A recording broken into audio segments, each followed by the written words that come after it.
¿Qué sucede en el país? Tendencias del acontecer nacional en Análisis Situacional.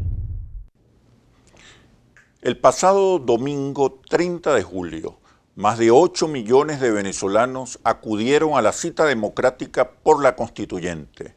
No tengo ninguna duda.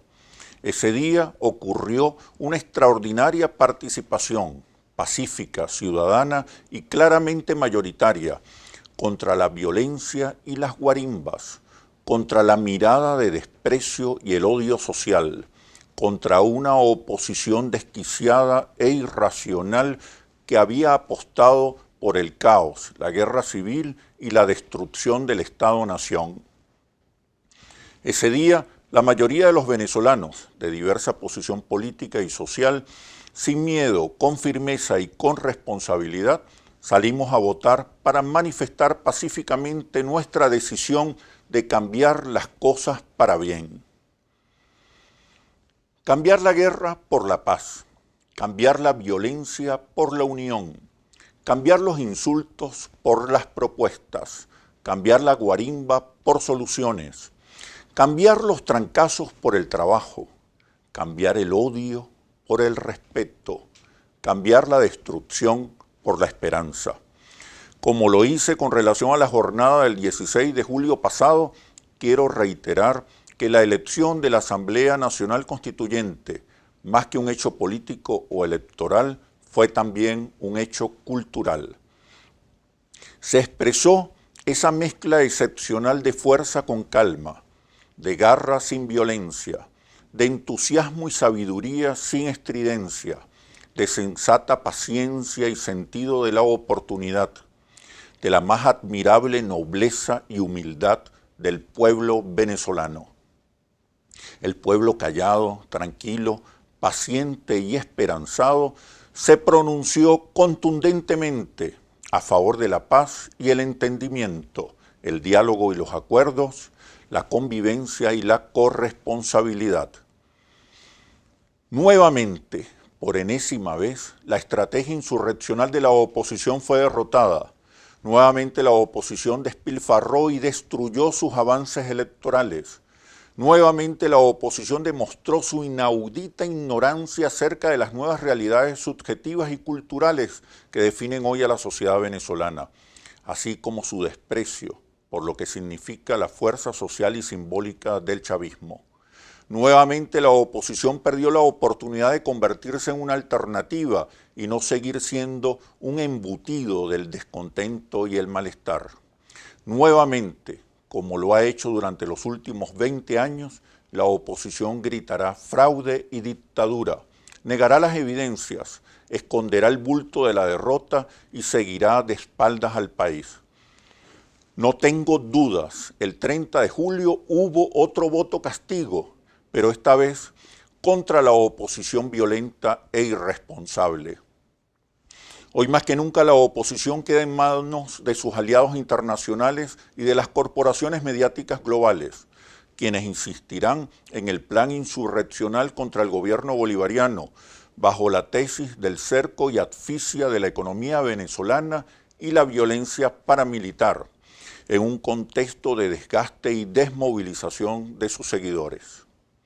De la misma manera, el chavismo y sus líderes deberán entender con sabiduría y humildad la naturaleza de su contundente triunfo político y electoral del domingo 30 de julio. Hay un significativo componente esperanzador en la votación por la Constituyente y tiene que ver con la demanda de orden, respuestas y soluciones con respecto a los problemas de desabastecimiento e inflación que se vienen agudizando. Hoy más que nunca hay que enfrentar la guerra no convencional prolongada contra Venezuela con una eficiente y certera política económica, sobre todo ahora que se impondrán desde el exterior nuevos ataques económicos y financieros. Quiero agradecer públicamente a todos quienes generosamente respaldaron mi decisión de formar parte de la Asamblea Nacional Constituyente. Muchos se acercaron, muchos, incluso sin conocerme personalmente, se incorporaron a esta campaña y me brindaron todo su apoyo sincero e incondicional. Muchas gracias de verdad a todos. Ahora, como constituyentista, impulsaré el diálogo y el debate constructivo. Estoy convencido que es ineludible transformar los conflictos y las diferencias en oportunidades para el desarrollo del país y el bienestar de los venezolanos. Hay que ir a un clima de entendimiento y consensos, principalmente alrededor de un programa económico compartido para derrotar definitivamente a la violencia y superar la crisis, para que nunca más haya desabastecimiento e inflación. Para analizar esta situación he invitado a Leopoldo Pucci, analista político. Fue constituyentista en 1999. Actualmente es columnista en varios medios impresos de comunicación del país. ¿Qué sucede en el país? Tendencias del acontecer nacional en análisis situacional. ¿Qué sucede en el país? Tendencias del acontecer nacional en análisis situacional. Bienvenido, Leopoldo. ¿Cómo estás? Bueno, gracias por la invitación. ¿Cómo amaneció el país el 31 de julio? Bueno, amanece con una inquietud y con una expectativa.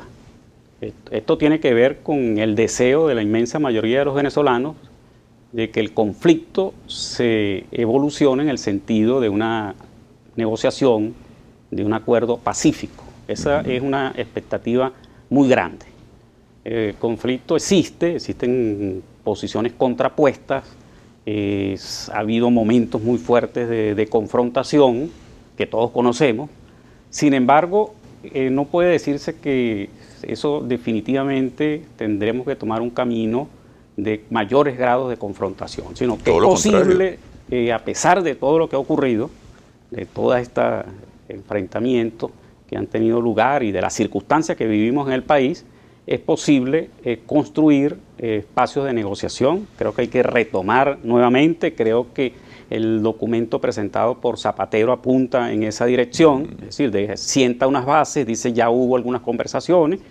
Esto a veces tarda tiempo en llegar a acuerdos y entendimientos, pero el país requiere, en función de su estabilidad y de su progreso económico, de acuerdos entre sectores importantes que existen en Venezuela y que no pueden desconocerse ni el uno ni el otro. ¿Es posible el diálogo con la nueva Asamblea Nacional Constituyente y el rechazo por parte de la oposición?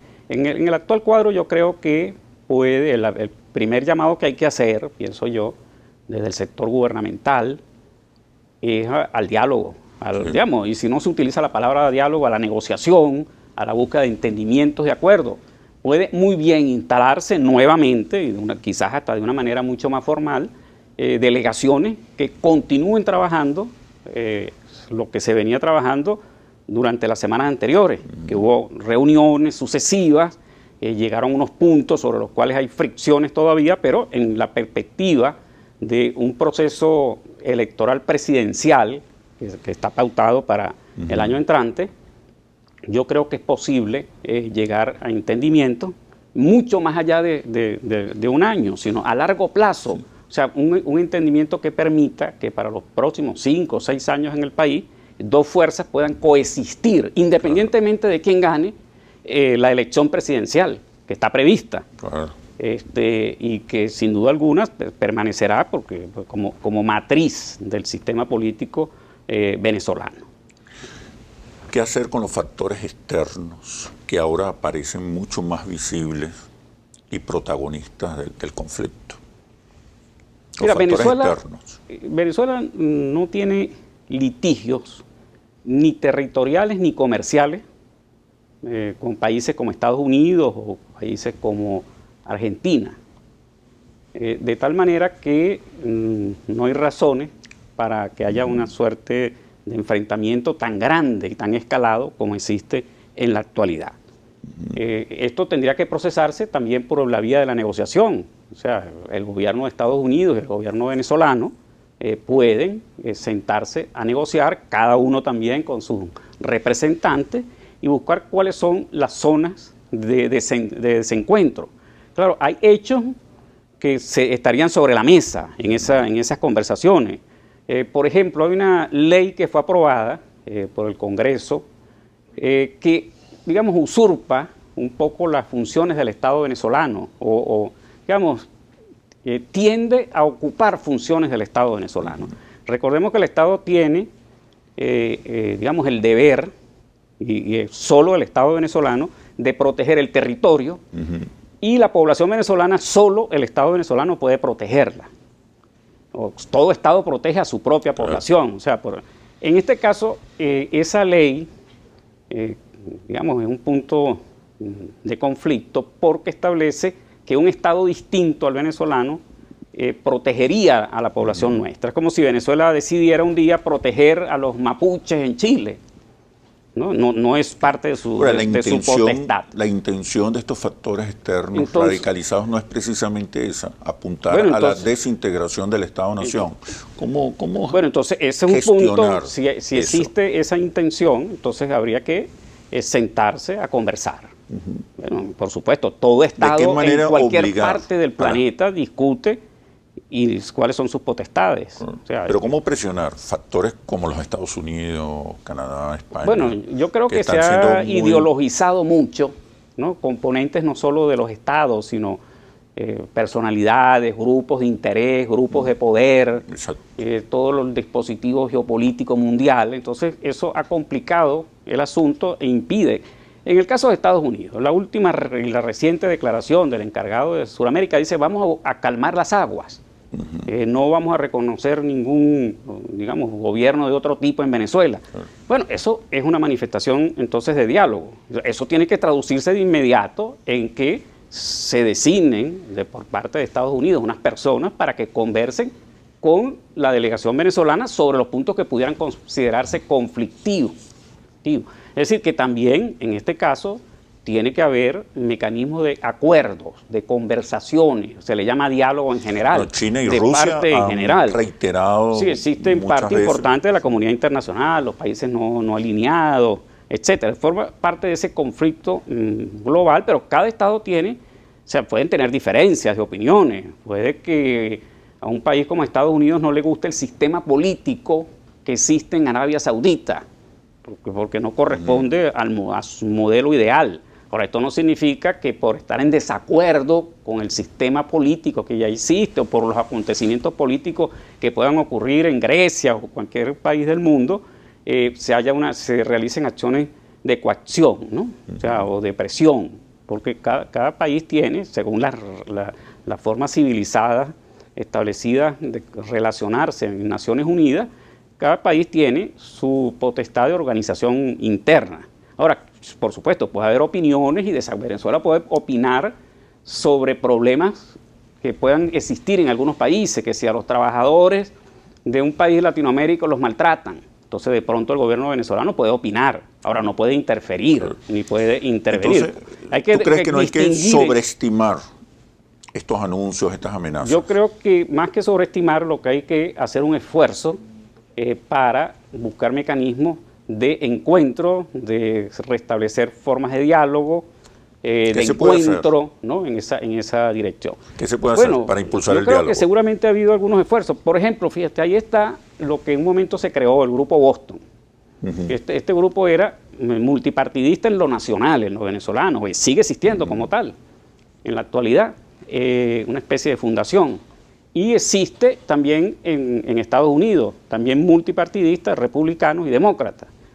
Bueno, ese pudiera ser un mecanismo que pudiera ser explorado, aunque no es oficial, no es formal desde el punto de vista institucional, pero pudiera ser un mecanismo que se pudiera explorar, de encuentro, porque siempre hay que crear vías de comunicación. Entonces, ese pudiera ser uno que pudiera ensayarse. No entiendo hasta el momento qué ha podido pasar que no se haya explorado completamente todas esas posibilidades de diferentes signos. Pero presento uno. Esta no es una mesa de negociación, ni son representantes, pero pudiera ser mecanismos diversos que se exploren, porque lo importante es abrir puertas, encontrar caminos de entendimiento. Existen visiones políticas distintas, bueno, y eso es natural, pero pueden hacerse en términos de respeto a las potestades de cada Estado, que tiene sus límites territoriales y tiene su población y tiene sus deberes. Quiero que hablemos de los escenarios que podemos visualizar, observar una vez que se instale en la Asamblea Nacional Constituyente, y qué posibilidades tiene la Constituyente de abrir esas puertas también. Pero cuando regresemos a los comerciales. Ya venimos. ¿Qué sucede en el país? Tendencias del acontecer nacional en Análisis Situacional.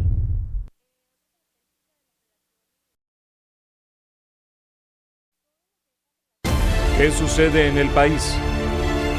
Tendencias del acontecer nacional en Análisis Situacional. Te preguntaba, Leopoldo, ¿cuáles son los escenarios con una Asamblea Nacional Constituyente y una oposición que rechaza su legitimidad? Sí, más allá de eso, existen dos grandes factores en el país y están obligados a buscar mecanismos de acuerdo y de entendimiento. Pienso que lo primero es hacer un llamado, le corresponde en este caso al gobierno y a la Asamblea Constituyente, hacer un llamado al diálogo, al entendimiento, pues una apertura. Creo que también le corresponde hacer nuevos gestos, ¿no? Aunque ¿cuáles serían no esos gestos? En concreto, ¿qué se puede hacer? Estudiarse digamos, de las diversas exigencias que existen. Una comisión. Por parte, exactamente, que busque y diga, bueno, digamos, no nos corresponde en este momento decir esto en específico, porque no sabemos exactamente. Pero creo que hay que, una vez con ese puente que ya existe, a partir de allí de hecho hay conversaciones, las conversaciones no se han detenido. Las conversaciones estuvieron hasta el día viernes de la semana pasada, o hasta el sábado en la mañana. Esas pueden retomarse. Luego viene la elección de gobernadores, ¿no? Entonces es posible, no se sabe exactamente cuál va a ser la decisión de la Mesa de la Unidad. Seguramente se incline por la participación, ¿no? Es, digamos, lo más natural. Razonable. Entonces, pero eso está por definirse en el seno de este conjunto de organizaciones. No conozco exactamente, pero eso encauzaría hacia un proceso de competencia electoral que ya es como una nueva etapa. Yo he escuchado a algunos dirigentes... Que coloca el conflicto en el terreno de la política. Sí, he escuchado a algunos dirigentes importantes de diferentes sectores, de Acción Democrática, de Primero Justicia, incluso de Voluntad Popular, que hablan de una nueva etapa y de un giro en el cuadro actual. Yo creo que eso pudiera estar marcado principalmente por esta participación en la elección de gobernadores. Entonces, se apostaría hacia eso y que en paralelo con las actividades de la constituyente, que tiene que hacer un gran esfuerzo en materia económica, que es el gran problema que existe en Venezuela, la economía es el tema central. Todas las políticas cambiarias, ver cómo contribuye que eso se encauce también de una manera distinta. ¿Tú no observas que puede escalar el conflicto? ¿Tú no observas que hoy ya el conflicto llegó al conflicto violento? Siempre existe la probabilidad, pero creo que ya estamos en una nueva etapa. Sí. Creo que una nueva etapa más política. Bien hay factores internacionales que no contribuyen a que se encauce o a que se calmen las aguas. Me parece muy importante el llamado del encargado de la Secretaría en el Departamento de Estado a que haya formas de diálogo y a que se calmen las aguas. Aunque sean unas palabras tomadas en concreto y específicamente, eso me parece positivo, porque más bien que la situación interna, más bien la cuestión se ha desplazado hacia el escenario internacional, digamos, las presiones y cosas por el estilo. Yo creo que hay que darle la posibilidad a que se restablezca, quizás con algunos países que puedan participar, más allá de los que, digamos, estén en este momento, y pueda retomarse todo ese tipo de conversación en paralelo. O sea, es más, si ese diálogo evoluciona y se llegan a acuerdos, no para digamos, inmediatistas, sino de más largo plazo, esos acuerdos pueden, de mutuo entendimiento, constitucionalizarse. Claro. Y entonces permitiríamos una visión de más largo plazo, pero de mutuo acuerdo, ¿no? Claro, de más largo plazo, de tal manera que, como las dos fuerzas, ninguna puede imponer completamente su punto de vista, o sea, su visión programática de largo plazo, porque hay un equilibrio, más allá del tema de los votos, hay un equilibrio de fuerzas políticas, sociales, porque la correlación de fuerzas es mucho más amplia que lo estrictamente electoral. Entonces, esas fuerzas sí pueden establecer unos límites en los cuales coexistan. Si esto ocurre, entonces puede haber la alternancia en un esquema de coexistencia.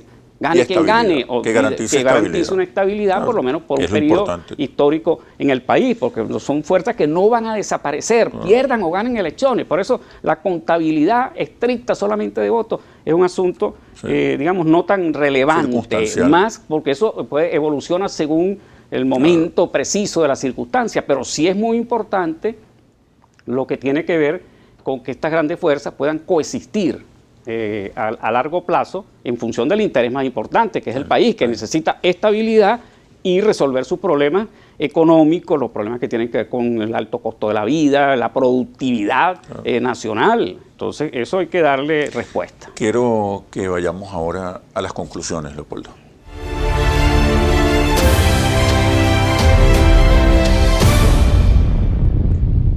Tu conclusión, Leopoldo. La conclusión del análisis es que debe realizarse un esfuerzo sostenido para que haya una negociación, para que esa negociación desemboque en acuerdo y se cree un esquema, un mecanismo de coexistencia que permita la alternancia en el país y la convivencia entre factores que existen y que no van a desaparecer. Sí, yo también creo que el diálogo es el camino.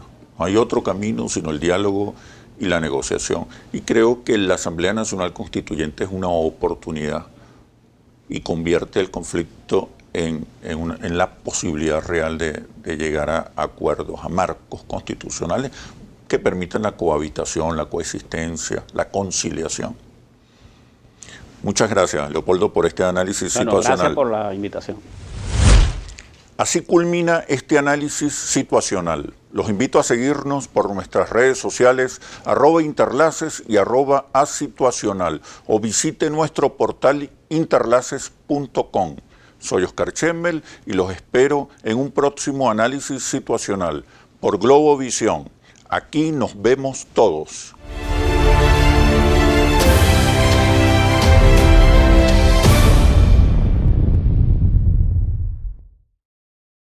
¿Qué sucede en el país? Tendencias del acontecer nacional en análisis situacional.